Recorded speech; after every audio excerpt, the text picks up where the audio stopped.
Hello everyone, सभी students को मेरी तरफ से हैप्पी दिवाली की बहुत बहुत शुभकामनाएं। आज की इस वीडियो में आज हम डिस्कस करेंगे IOQM के बारे में।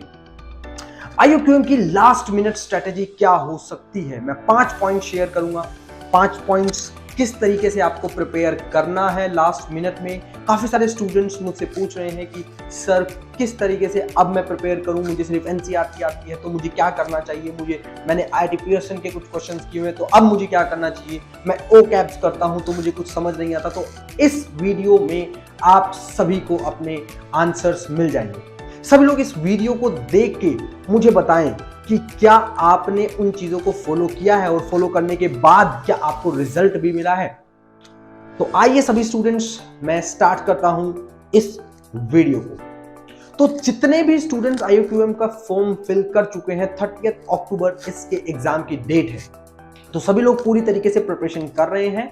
आज दिवाली से लगभग 8 दिन या लगभग 1 वीक की अगर मैं बात करूं आपके पास है, तो जितनी परफॉर्मेंस आप दे सकते हैं इसी वीक में आप दे सकते हैं। तो मैं लास्ट मिनट स्ट्रेटेजी की अगर बात करूं तो सबसे पहले क्या करना चाहिए, अगर मैं बिल्कुल एक इनिशिएटर की बात करूं, जिस स्टूडेंट ने इनिशिएट ही किया है, अभी की बात नहीं कर रहा हूं मैं, बिल्कुल एक पूरा 3 महीने का एक पूरा प्रोसेस बता रहा हूं कि किस तरीके से IOQM में आप अच्छे मार्क्स ला सकते हैं। अगर मैं स्पेशली यूपी की बात करूं तो लगभग 34 या 36 उसकी कट ऑफ जाएगी 100 में से। तो 34 या 40 के आसपास मार्क्स आपके किस तरीके से आ सकते हैं, तो मैं आप सभी को बता रहा हूं। इस वीडियो को सभी लोग देखें और कमेंट करके मुझे बताएं कि किस क्वेश्चन में या कोई क्वेश्चन है आपका, कुछ आपको IOQM की स्ट्रेटेजी के बारे में पूछना है तो आप कमेंट करके मुझे बता सकते हैं। आइए मैं आपको बताता हूं। तो सबसे पहली चीज, first very very very important, आप सभी की NCERT and exemplar, NCERT exemplar आती है और NCERT, ये 2 बुक परफेक्ट तरीके से, ये हमारा फर्स्ट स्टेप है, परफेक्ट तरीके से आपकी हो जानी चाहिए। अगर मैं स्पेशली बात करूं तो 9th क्लास की पूरी geometry, chapter 6, chapter 7, chapter 8, chapter 9, chapter 10, ये जो 5-6 चैप्टर्स हैं ज्योमेट्री के 9th क्लास के, वो बहुत ही ज्यादा बेसिक है। अगर किसी स्टूडेंट ने वो नहीं किया है तो मुझे नहीं लगता वो ज्योमेट्री का अपना बेस कुछ भी बना सकता है। तो अगर मैं फर्स्ट स्टेप की बात करूं तो आपका NCERT एंड एग्जाम्पलर पहले लेवल पर, पहले पायदान पर आपका बहुत स्ट्रांगली होना चाहिए। तो आप सभी को वो कंप्लीट कर ही लेना है। दूसरे स्टेप की अगर मैं बात करूं, जैसे ही आपका फर्स्ट स्टेप कंप्लीट होता है तो आप दूसरे स्टेप पे जाते हैं। तो दूसरे स्टेप पे अगर मैं बात करूं तो आप सभी के पास आकाश की मॉड्यूल है, क्लास 9th और 10th का मॉड्यूल का लेवल 1। जब आप NCERT कंप्लीट करते हैं तो लगभग लेवल 1 आप 80% से ज्यादा कंप्लीट कर लेंगे। लेवल 2 को आपने कंप्लीट करना है। सुन लीजिए ध्यान से, आकाश की मॉड्यूल जो कि जिसमें लेवल 1 और लेवल 2 एक्सरसाइज दी गई है बेटा, उन दोनों को, class 9th and class 10th को, दोनों को आप कंप्लीट कर लें। लेवल 2 स्पेशली मैं कहूंगा। और अगर आपको लगता है कि नहीं, कुछ स्पेसिफाइड क्वेश्चंस मुझसे नहीं हो रहे हैं, तो उन क्वेश्चंस को अभी राइट नाउ आप बिल्कुल भी टच ना करें। मैं एक पिछले 3 महीने से जो स्टूडेंट प्रिपेयर कर रहे हैं, 4 महीने से या 2 साल से या साल भर से जो स्टूडेंट प्रिपेयर कर रहे हैं और जो NCERT एग्जाम्पलर कर चुके हैं एंड आकाश की मॉड्यूल भी वो कर चुके हैं, लेवल 1 एंड 2 कर चुके हैं, तो ये हमारा दूसरा स्टेप था। तीसरे स्टेप की अगर मैं बात करूं तो सभी स्टूडेंट्स के पास क्लास 9 या एंड 10th की IIT पियर्सन होगी, जो कि एक बुक है जिसमें लेवल 1, 2, 3 है। स्पेसिफिक चैप्टर जो कि आपके एग्जाम में, IOQM के एग्जाम में आते हैं, वो टॉपिक्स आप IIT पियर्सन से कंप्लीट कर लें। स्पेशली अगर मैं बात करूं, अगर आपने NCERT कर ली है, आपने आकाश की मॉड्यूल कर ली है, तो आप IIT पियर्सन का लेवल 1, 2 परफेक्ट तरीके से कर लेंगे, आपको कोई भी प्रकार का डाउट नहीं आएगा। स्पेशली उसका अगर आपको करना होगा तो लेवल 3 में कुछ अच्छे क्वेश्चंस हैं जिसको आप बहुत अच्छे तरीके से देख सकते हैं और उसे कंप्लीट कर लें। तो ये है हमारा थर्ड लेवल, जो कि तीसरे लेवल। अब हो सकता है कि कुछ स्टूडेंट जो है फर्स्ट लेवल कंप्लीट कर चुके हो, वो सेकंड अभी नहीं किया हो, कुछ सेकंड कर चुके हो, तो इसी तरीके से मैं 5 लेवल आपको बताऊंगा। जो स्टूडेंट जहां पे लाइक कर रहा है राइट नाउ, वो उसी के आगे प्रोसीड करे। ऐसा ना करे कि एक लेवल को छोड़ के अगले पे प्रोसीड कर दिया, तो दैट मींस वो फुलफिल नहीं कर पाएगा, उसको चीजें समझ नहीं आएंगी, और चीजें समझ नहीं आएंगी तो आप सभी ने देखा ही है कि IOQM का जो क्वेश्चन होता है, जो IOQM का एग्जाम होता है, पेपर में क्वेश्चन होते हैं, वो थोड़े अच्छे क्वेश्चन होते हैं और नए क्वेश्चन होते हैं, तो उनमें इशू डेफिनेटली आपको आएगा ही। तो ये 3 लेवल आप सभी को मैंने बता दिए। अगर मैं 4th लेवल की बात करूं तो 4th लेवल है कि आप सभी के पास आकाश का स्पेशली एक मॉड्यूल होगा जो कि IOQM PRMO के नाम से है। वो मॉड्यूल एकदम टॉपिक वाइज परफेक्ट है। उसका इंडेक्स आप देखें तो उसमें सेट थ्योरी है, नंबर थ्योरी है, पॉलिनोमियल है, अलजेब्रा का पार्ट है, ज्योमेट्री है, बहुत अच्छी ज्योमेट्री है।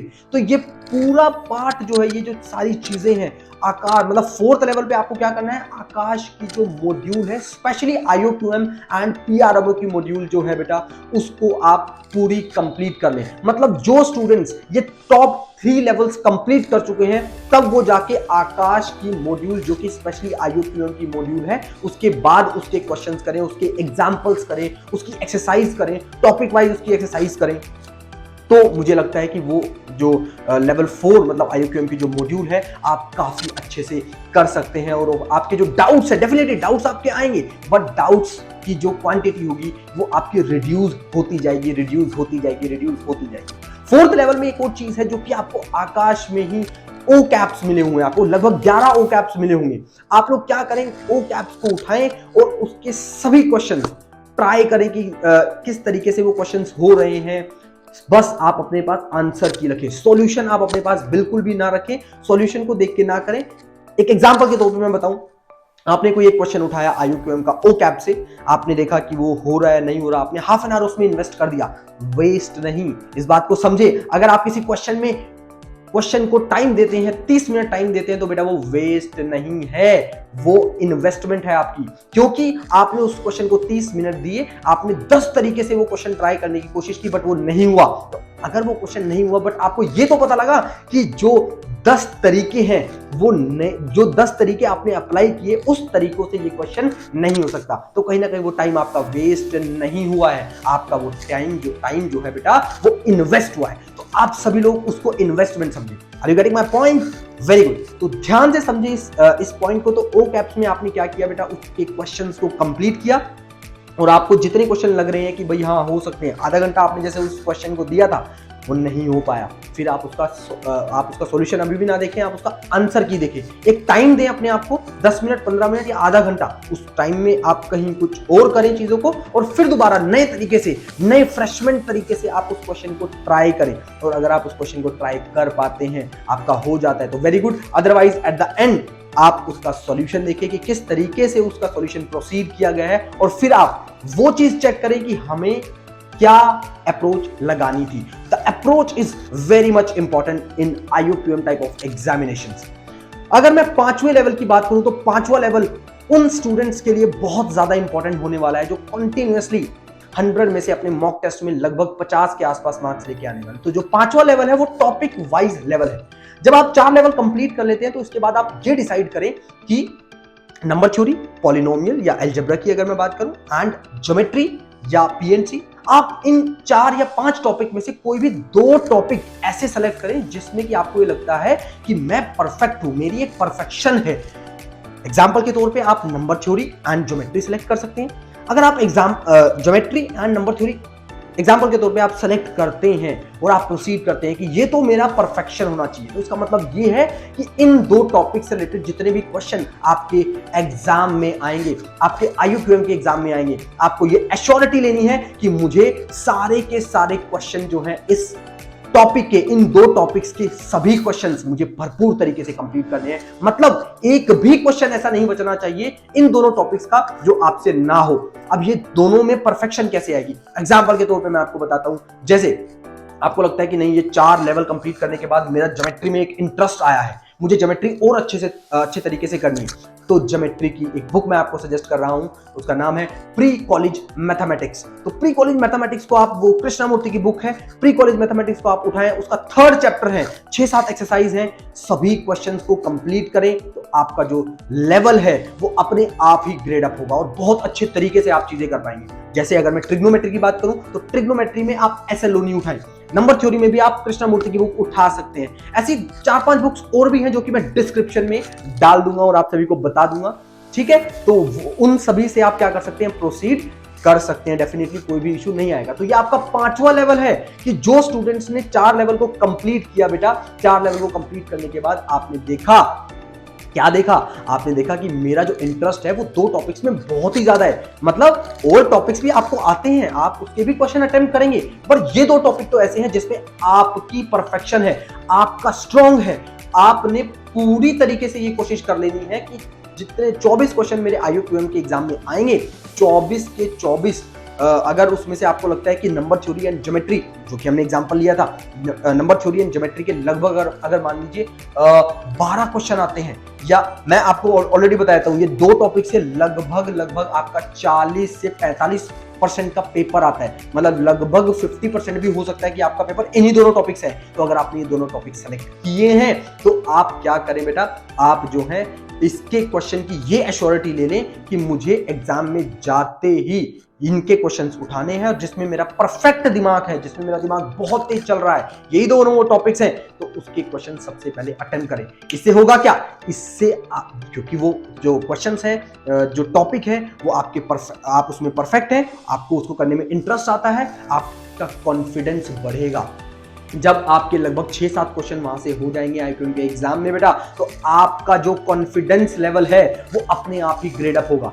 IUQM के एग्जाम में जब आप बैठते हैं तो कहीं ना कहीं आपका आप डीमोरलाइज इसलिए भी होते हैं कि आपके कुछ क्वेश्चन जो है वो स्टार्टिंग के 2-3 क्वेश्चन नहीं होते। इसीलिए मैं आपको कह रहा हूं कि आपने जो 2 टॉपिक आप जिसमें परफेक्शनिस्ट हैं, आपके जो परफेक्ट टॉपिक्स हैं, आप एग्जाम में जाते ही उन 2 टॉपिक्स के क्वेश्चंस को उठाएं और उन 2 टॉपिक्स के क्वेश्चन को कंप्लीट करें। हो सकता है 1-2 क्वेश्चन आपके ना भी हो, बट कोई इशू नहीं, बट आपके मैक्सिमम जो क्वेश्चन होंगे बेटा वो हो जाएंगे। और जैसे ही हमारे क्वेश्चन होते हैं तो आपका जो कॉन्फिडेंस लेवल है वो अपने आप ही हाई होता है, जो आपका एग्जाम का प्रेशर है वो अपने आप डाउन होता है। जैसे ही प्रेशर डाउन हुआ तो जो क्वेश्चंस आपसे नहीं भी हो रहे हैं, आप डेफिनेटली उन क्वेश्चंस को बहुत अच्छे तरीके से कंप्लीट कर पाएंगे।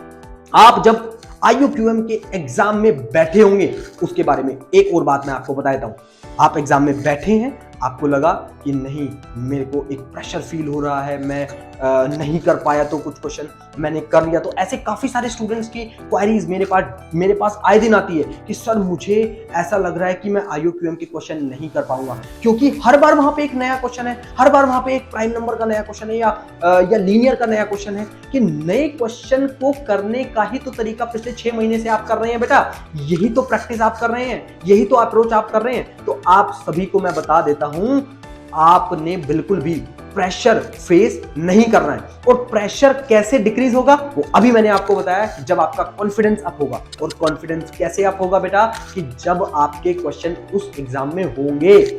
आप सभी ध्यान से सोच के बताइए, जब 10 मार्क का क्वेश्चन आपके मॉक टेस्ट में कंप्लीट होता था, खुशी होती थी या नहीं, हैप्पीनेस आती थी या नहीं, खुश होते थे या नहीं, मजा आता था या नहीं? सेम प्रोसेस है। आप अपने IUQM के एग्जाम में इतनी प्रिपरेशन करके जाइए, इतनी प्रिपरेशन करके जाइए कि एग्जाम ही ना लगे, आपको एक पिकनिक स्पॉट लगे कि आप पिकनिक पे बैठे हैं, आराम से आपको क्वेश्चन करने हैं, मन लगा के आपको क्वेश्चन करने हैं। दूसरी एक और मोस्ट इंपॉर्टेंट बात जो कि आए दिन मैं कुछ स्टूडेंट्स में देख रहा हूं, जब वो मॉक टेस्ट करते हैं तो उनका ध्यान क्या है, कई बार किसी से बात करने में हो जाता है। जैसे एग्जांपल के तौर पे अगर मैं आपको बताऊं, मैं बिल्कुल ग्राउंड लेवल स्टडी करके एग्जांपल आपको दे रहा हूं। जैसे एग्जांपल के तौर पे मैं आपको बताता हूं कि एक नंबर है 99999, आपको इसके फैक्टर फाइंड करने हैं।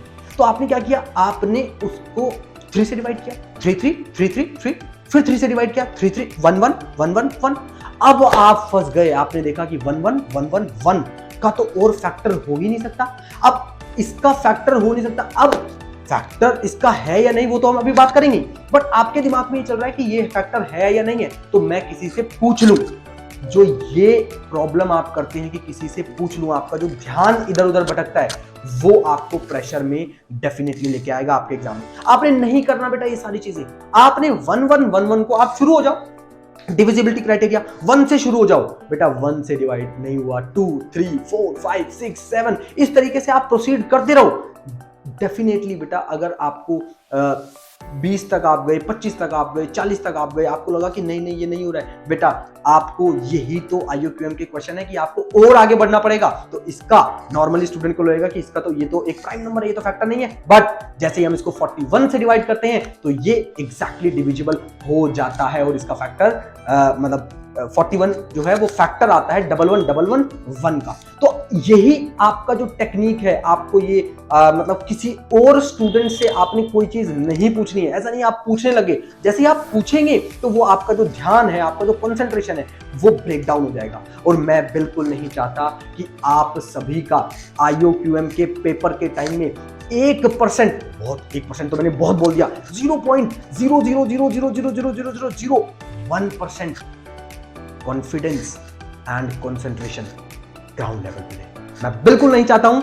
आप सभी लोग भरपूर तरीके से प्रिपरेशन करके जाइए, IOQM के एग्जाम में बैठिए। जैसा कि मैंने कहा, पिकनिक स्पॉट पे आप बैठे हैं, वहां बैठिए और अपने एग्जाम को फुली कॉन्फिडेंस से, फुली जोश से आप उस एग्जाम को दीजिए और डेफिनेटली आपके जो मार्क्स हैं वो अपर लेवल के आएंगे। लॉजिक लगाओ, ग्राउंड लेवल पे स्टडी और IOQM के एग्जाम पे पूरी तरीके से विजय आप सभी ने पाई। एक लास्ट पॉइंट जो उन स्टूडेंट्स के लिए, काफी सारी क्वेरीज ये भी मेरे पास आई हैं कि सर अभी तक तो मैंने सिर्फ NCERT की है, तो मेरी क्या स्ट्रेटजी होनी चाहिए। तो उन स्टूडेंट्स के लिए मैं बता देता हूं कि आपने अब ये नहीं करना कि आप चैलेंज एंड थ्रिल, जैसा कि मैंने इस वीडियो में बताया कि आपका अभी तक पहला लेवल कंप्लीट है और आप 5वें लेवल पर जंप कर दिए। तो बेटा आप सभी को मालूम है, अगर आप स्टेयर चढ़ रहे हैं, पहली स्टेयर पे गए, फिर आपने 6ठी चढ़ दी, तो कुछ भी नहीं होगा। आपके गिरने के चांसेस बहुत ज्यादा होंगे। तो गिरना नहीं है बेटा। लेवल 1 2 3 4 5, यही तरीका है एक अच्छे से सक्सेस पाने का। कोई बात नहीं, इस साल आपने NCERT और एग्जाम्पलर की है, तो आप ये एश्योर कर लीजिए कि मेरी जो NCERT एंड एग्जाम्पलर और आकाश की जो मॉड्यूल है जिसमें लेवल 1 2 है, वो उसमें मेरा कोई भी डाउट ना बचे। ये 2 चीजें मेरी परफेक्ट हो सकता है किसी स्टूडेंट की 3 लेवल बिल्कुल परफेक्ट हो, बट जो लेवल भी आप कंप्लीट कर रहे हैं वो आपका परफेक्ट होना चाहिए। अगर आप परफेक्ट नहीं करते हैं तो IOQM में इशू आएगा। ठीक है, तो मुझे लगता है बहुत सारी चीजें इस वीडियो में हम सभी ने क्लियर कर ली हैं। अगर फिर भी किसी स्टूडेंट को कोई भी पार्ट पूछनी हो, आप मुझसे पूछ सकते हैं। रोहित प्रजापति मेरा नाम। Thank you students, thank you everyone and all the very best to all of you.